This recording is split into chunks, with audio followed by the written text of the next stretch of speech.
দাদা তোমার সাথে কি ব্যবহার করেছে বলো তো? আমি আসলাম, আমার ওখানে যেহেতু টক্সিক গ্যাস, তামাক ছিল, আরো হাই অ্যালার্ট গ্যাস ছিল, আমি চোখ দিয়ে কিছু দেখতে পাচ্ছি, শ্বাসকষ্টের প্রবলেম হচ্ছিল। এখানে আমার স্টাফ নিয়ে আসলো, নিয়ে আসার পরে আমি বললাম যে ঠিক আছে, একটু হাওয়া একটু রিল্যাক্স হলে আমি ঠিক হয়ে যাবো। এখান থেকে যাওয়ার সময় আমি আমার স্টাফকে বললাম চলো। আমি যখন যাচ্ছিলাম আমি শুনিনি, আমার স্টাফ শুনছে, ও অকথ্য ভাষায় বাজে ভাষায় গালি দিয়েছে। কিছু হয়নি এরকম করে কি বলেছেন? আর কিছু হয়নি তো অন ডিউটি না না, এবার কি বলবেন?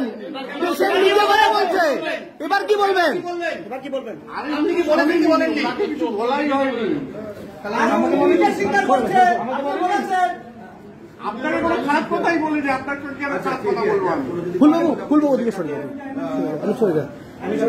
ভাই ভাই তুমি কথা বলো, তুমি কথা বলো। আপনি গালি দিয়েছেন কি জানেন? আপনাকে আমি কোনো গালি দিইনি। তারপরে কেন আপনি আজ মিডিয়া জানতেন তো, তারপরে কেন সরি প্রকাশ করলেন? হ্যাঁ সরি বললেন কেন? হ্যাঁ আমি তখন ওনারা ছিলেন, আমি জোরে কথা বলে। আপনি কি বলেন হিট অফ দ্য মুভমেন্টে বেরিয়ে গেছে, কেন বলবেন? গালিটা কেন দেবেন? এক মিনিট ইন্টারভিউ করছি। আপনার হিট অফ দ্য মোমেন্ট হবে কেন? পেশেন্ট আসছে আপনার কাছে পরিষেবা নেওয়ার জন্য, আপনি সরি বলবেন কেন? হিট অফ দ্য মোমেন্ট উনাকে কেন আমি খারাপ কথা? আপনি এখনই বললেন হিট অফ দ্য মোমেন্ট, আপনার হিট অফ দ্য মোমেন্ট। আপনার নার্সকে বলেছিলেন? আপনার নার্সকে গালি দিয়েছিলেন? কাকে গালি দিয়েছেন? হিট অফ দ্য মোমেন্ট এই কথা কাকে বলেছিলেন? আরে খারাপ কথা বলিনি উনার সঙ্গে আমার। তাহলে আপনি সরি কাকে বলেছিলেন? সরি কাকে বলেছিলেন? আপনি সরি কাকে বলেছিলেন? উনাকে বলিনি, উনি সুপিরিয়র। না না, আপনি কেন সরি বলবেন? আপনি সরি কাকে বলেছিলেন? আরেকবার বলুন, আপনি সরি কাকে বলেছিলেন?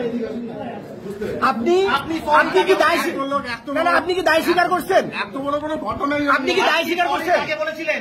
আপনি সরি কাকে বলেছিলেন? আপনি সরি কাকে বলেছিলেন? আপনি সরি কাকে বলেছিলেন? আমি বলে দিয়ে কি কাকে বলেছিলেন? আপনি সরি কাকে বলেছিলেন?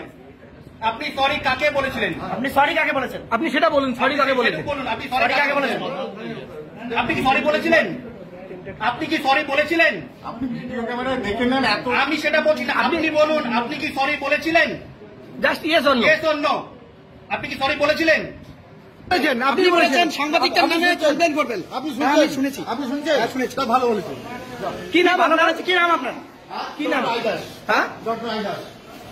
স্যার আইদাস বলতে স্যার আপনি আইদাস বলতে বললাম স্যার ইন্দ্রজিৎ দাস। ইন্দ্রজিৎ দাস। আচ্ছা ঠিক আছে। স্যার আপনি এই মুহূর্তে ডিউটিতে আছেন? না। হ্যাঁ হাসপাতালে কি করছেন? হাসপাতালে 24 ঘন্টা ডিউটি আমার এখানে। এটা আপনি বলেন যে আপনার ডিউটি আছে। আপনি আপনি বলেন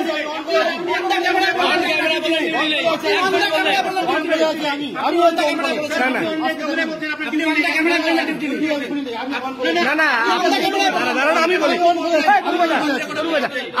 আপনি অন এক মিনিট আমাকে বলতে দিন।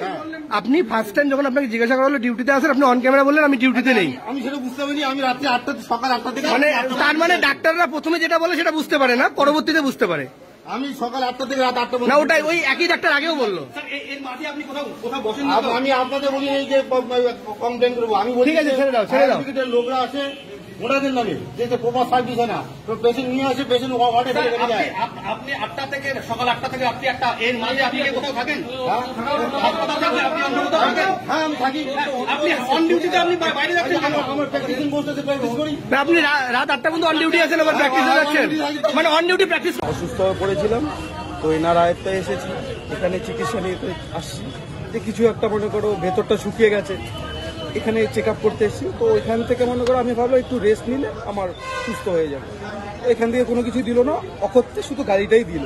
ওখান থেকে আমি জাস্ট চলে গেছি। অন ডিউটি ডাক্তার আপনাকে গালি দিল, পরিষেবা নিতে এসে গালি পেতে পারলেন। আপনি তো দীর্ঘ 2 ঘন্টা 3 ঘন্টা করে আগুন নেভানোর কাজ করছেন। কি নাম আপনার? আমার নাম রিক্তুমিয়া বলবো।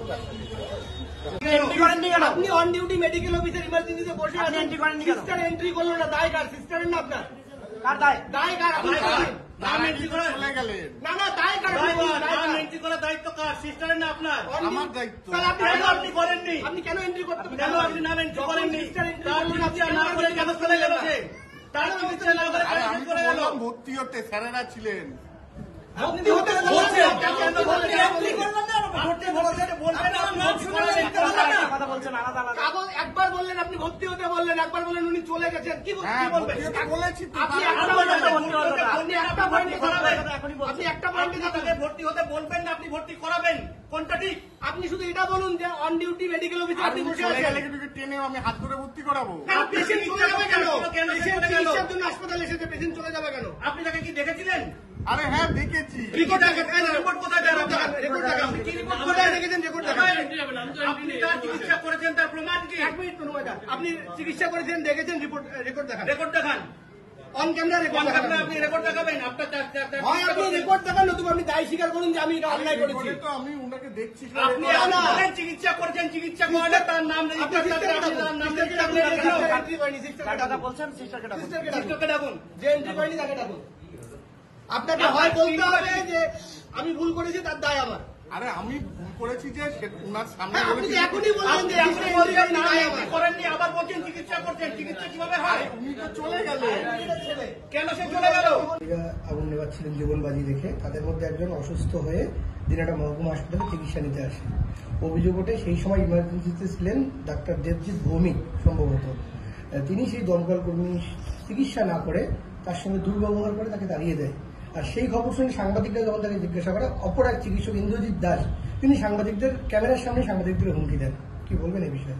এই ধরনের ঘটনা যখন একটা জরুরি বিভাগের লোক জীবন বাজি রেখে আগুন নেমাচ্ছে, তখন আরেকটি জরুরি বিভাগ যেমন আমাদের বিভাগের ডাক্তাররা করেছে, এটা খুবই দুঃখজনক। এজন্য আমি সাংবাদিক এবং সবার কাছেই ক্ষমা প্রার্থী। সরকারিভাবে যতটা ওদের বিরুদ্ধে ব্যবস্থা নেওয়া যায় আমি ঊর্ধ্বতন কর্তৃপক্ষকেও জানাবো এবং নিজেও তদন্ত করে উপযুক্ত ব্যবস্থা কিছুদিন আগেও নেওয়া হয়েছে, আবারও নেওয়া হবে। অভিযোগ উঠছে ডাক্তার দেবজিৎ ভৌমিক নেশাগ্রস্ত অবস্থায় ইমার্জেন্সিতে বসেন। এই ধরনের অভিযোগ যখন এসেছে, যা প্রোটোকল আছে সেই অনুযায়ী আমরা ঊর্ধ্বতন কর্তৃপক্ষকে জানাবো এবং আইনত ব্যবস্থা নেব।